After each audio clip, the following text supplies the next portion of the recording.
Eu tenho sentido a população debatendo e discutindo mais, de fato, a campanha de presidente da República. O pessoal está mais preocupado no voto para presidente do que no voto para governador, muito menos o voto para senador e, pior ainda, para deputado estadual, para deputado federal. Sim. Até porque, tudo bem que as campanhas de deputado estadual e federal, elas se transformam em campanhas municipalizadas. Os prefeitos, aquela banda A e banda B, que é a situação em oposição, utilizam também das campanhas de deputados para fazer o termômetro da próxima campanha, que é a campanha municipal. Então, dá um certo acirramento nos municípios. Mas, de um grosso modo, a população, de fato, pelo que eu tenho percebido, uma sensação minha como jornalista, não cravaram ainda, como o professor colocou, o voto espontâneo. Aí eu pegando esse gancho, como é que fica, então, a disputa para o Senado? A gente tem as pesquisas mostrando Otto Alencar numa certa estabilidade, Cacá Leão se embolando com Raíssa Soares. Cacá Leão, que é do PP, Raíssa Soares, que é do PL. Raíssa, principalmente, é a senadora da chapa do Jair Bolsonaro. Como é que o professor vê essa disputa do Senado hoje? A gente só tem esses três nomes com mais capilaridade. Tem Tâmara Azevedo, do PSOL, marcando um território, mas toda a pesquisa só coloca esses três nomes acima dos 10%, por exemplo. Bom, o voto para o Senado, historicamente, é o último voto a ser decidido. Né? As pessoas decidem primeiro o voto para presidente, depois o voto para governador, depois alguma coisa aí entre deputado estadual e deputado federal, justamente por conta dessa proximidade. É uma campanha muito mais quente, muito mais disputada, até por conta do número de candidatos. Né? Quase todos nós conhecemos algum candidato a deputado estadual ou algum candidato a deputado federal. Então, é uma campanha muito mais próxima da gente. O voto para o Senado é o último voto a ser decidido. Né? Geralmente, no estado da Bahia, tem um histórico de o senador eleito é o senador que vai no santinho junto com o governador e junto com o presidente que a pessoa escolhe votar. Então, a chapa vencedora para o governo tem um histórico de fazer também o Senado, porque vai no mesmo santinho, orienta a decisão. Né? É uma eleição com 5 votos, é uma eleição com muitos votos, então as pessoas precisam consumir muita energia para tomar essa decisão e acabam pegando atalhos, e a cédula é o santinho, né? A publicidade é um atalho.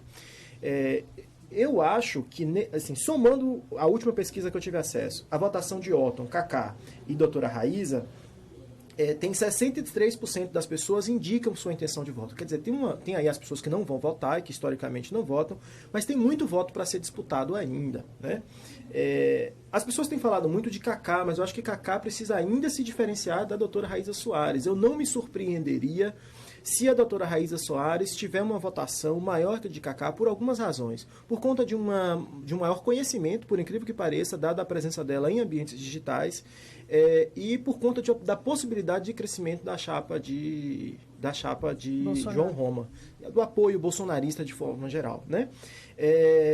Então eu acho que a gente tem um cenário ainda bastante indefinido. Esse voto ainda não é um voto bem decidido, não obstante o Otto Alencar ter um histórico na política baiana já de muito tempo. A gente observa que as pessoas mais velhas tendem a ter memórias positivas em relação a Otto, e teve muita exposição também nessa última gestão dele no Senado. Né? Teve muita visibilidade por conta das coisas que fez, e eu acho que ele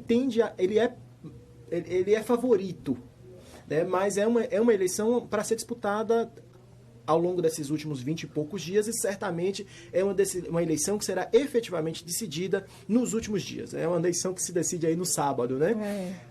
Bom, professor, já que você citou aí que o pessoal decide no santinho, Boa Tarde Bahia vai ajudar você a não fazer isso, né? A partir de segunda-feira, a gente começa a entrevistar os candidatos ao Senado, convidando-nos todos, e a gente começa com o Otto Alencar, do PSD, na segunda-feira. Tá aparecendo aí para você daqui a pouquinho a relação aí, apareceu.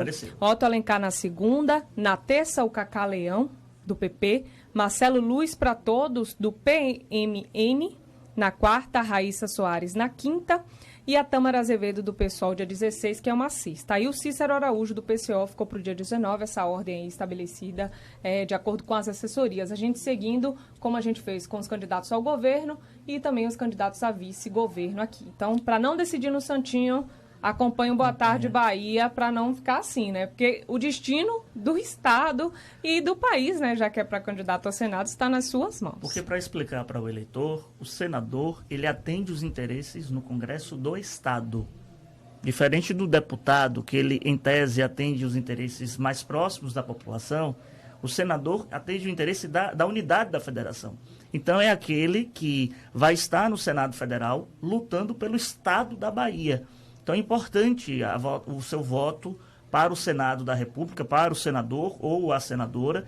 Então, o Boa Tarde Bahia, como a gente fez, como Lorena salientou, com os candidatos a governador, você vai no nosso canal do YouTube, Band News FM Salvador. Lá tem todo o histórico também das entrevistas que nós fizemos com os candidatos ao governo, com os candidatos a vice. Lembrando que a Ana Coelho, a vice de ACM Neto, a Leonídia Umbelina, a vice do João Roma, não vieram para a bancada, mas a gente já tem a confirmação dos candidatos a senadores que vão estar aqui debatendo com a gente assuntos importantes. Por exemplo, a modificação do Código Penal passa pelo Congresso Nacional, Sim. passa pelo Senado. Outros assuntos relevantes a orçamento da União para o Estado passa pelo Senado Federal. Então, assuntos nacionais, cabe essa discussão com os nossos senadores. É quem aprova ministro do STF, é quem, de fato, vota o impeachment ou não de um presidente da República. Então, o senador da República tem um mandato de 8 anos, aquele que você elege agora...